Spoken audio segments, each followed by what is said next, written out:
Advanced Proven System.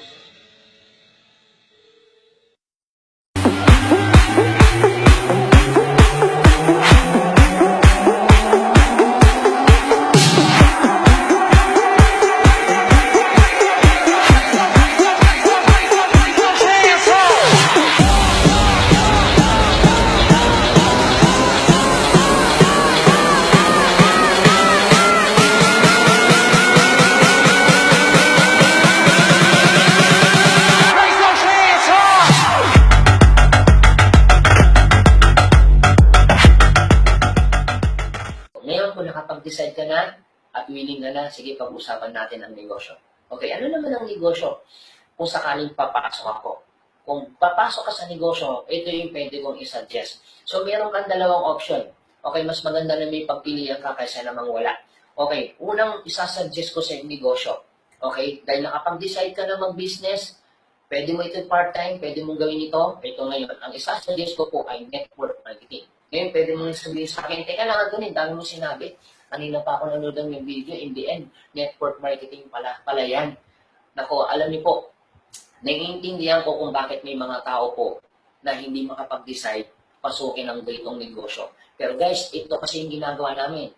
Marami na pong taong naging successful sa network marketing. Marami na taong naging yumaman na nagbago ang buhay because of network marketing. Although may mga tao rin po nag-fail because of network marketing. Yun nga lang guys, bigyan niyo ako ng pagkakataon para makita ninyo ano po bang advantage ng network marketing.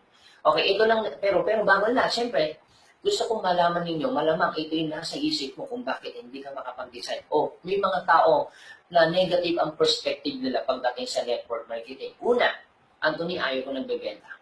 Maaaring ikaw ngayon na nakakapanood ng video ito, maaaring yan ang iniisip mo. Or, pwedeng ito.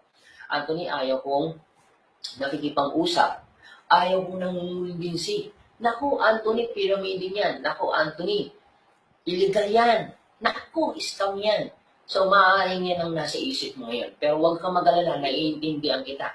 So, ang pwede mong maging option po pagdating ng panahon na nag-business ka o ngayon, nag-decide ka ngayon, eh, pwede ka naman mag-traditional business.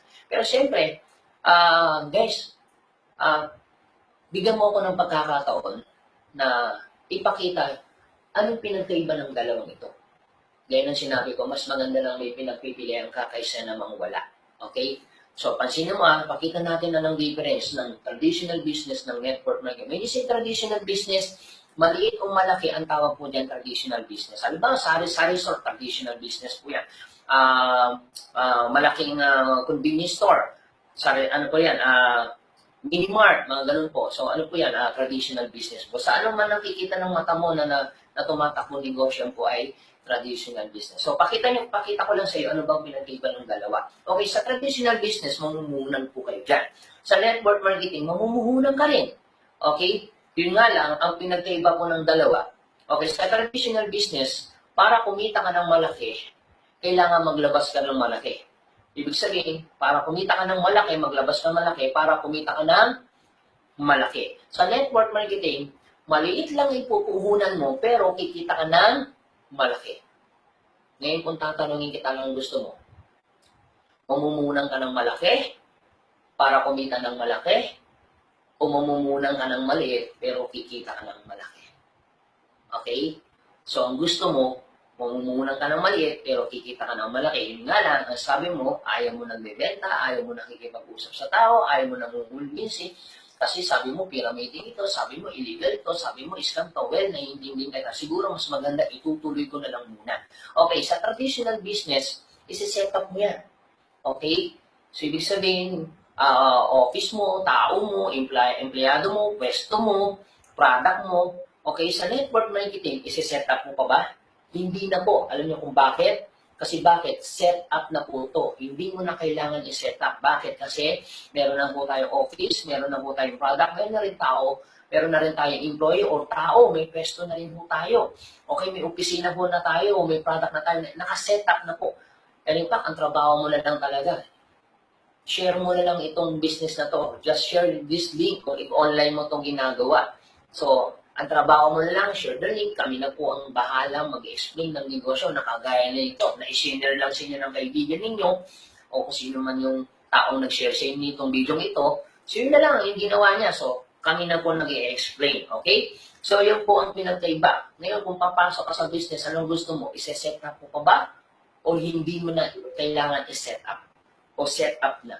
Okay? Siyempre, ang gusto mo, hindi na kailangan i-set up. Yun nga lang, ang challenge po, maaaring nasa isip mo pa rin ako, Anthony, nga lang, ayaw mo nagbebenta, ayaw mo nakikipag-usap sa tao, ayaw mo nangungulmisi, sabi mo, pyramiding ito, sabi mo nga lang, illegal to, sabi mo to, scam to. When naiintindihan kita, siguro mas maganda ituloy ko na lang muna.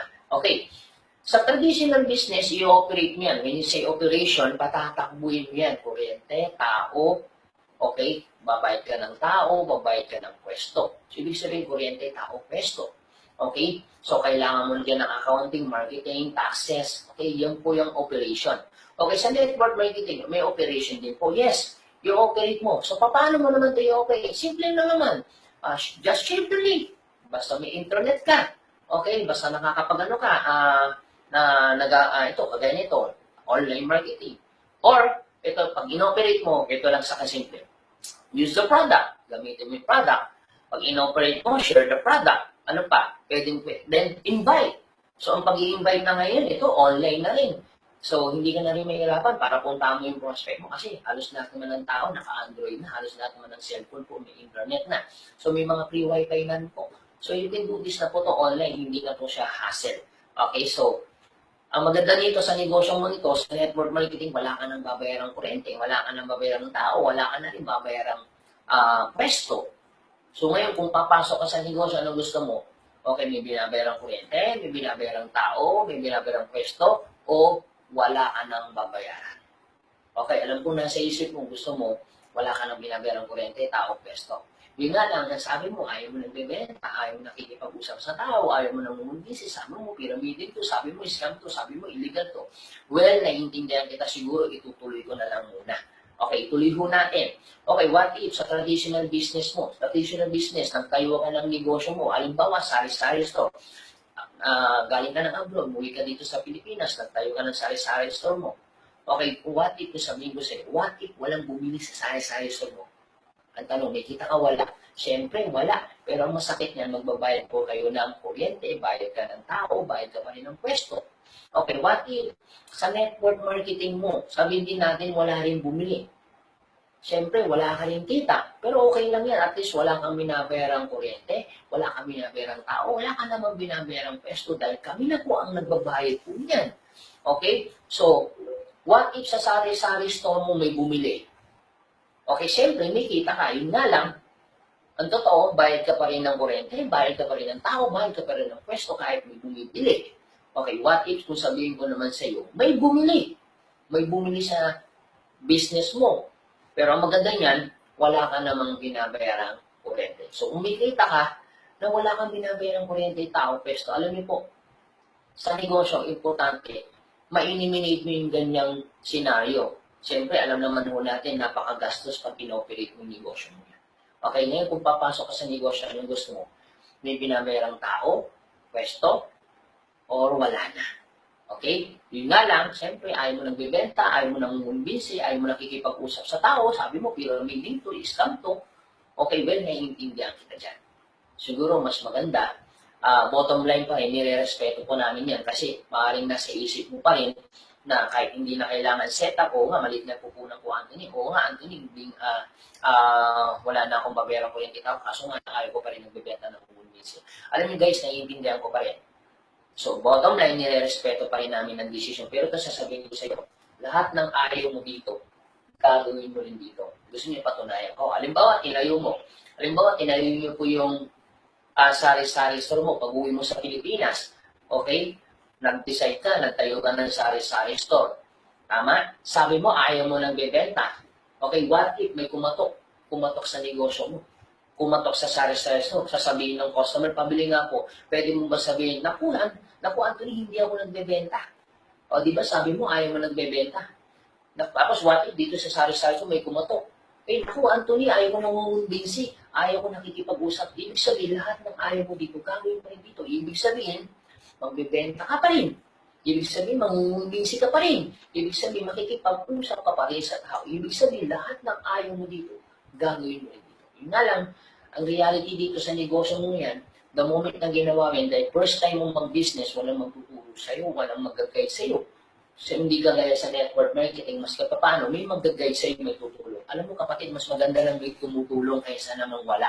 So, kagaya ng negosyo nito, isa mo kami sa tutulong sa inyo. Okay, so with that guys, so ngayon nasa inyo na po ang decision. Okay, nasa sa inyo na lang kung anong negosyo papasukin mo. Ngayon tatanungin kita, ano ngayon ang negosyo pa? Ano na ngayon ang negosyo ang gusto mo? Traditional or network marketing? With that guys, nasa iyong kamay ang decision. So importante po ang mag-decide. Okay, so nakita nyo naman ano po bang advantage and disadvantage. With that guys, so ngayon, pag-uusapan muna ngayon natin negosyo. Sige ngayon, sabihin na natin, Anthony, nakapag-decide na ako. Sige, Anthony, kung papasok ako sa negosyo mo, okay, kung papasok ako sa networking, paano ko ba yan uumpisahan? Paano ko ba yan gagawin? Okay, so ito po, mabilis lang po to. So pag-usapan na natin kung ikaw ay nakapag-decide. Simple lang po to.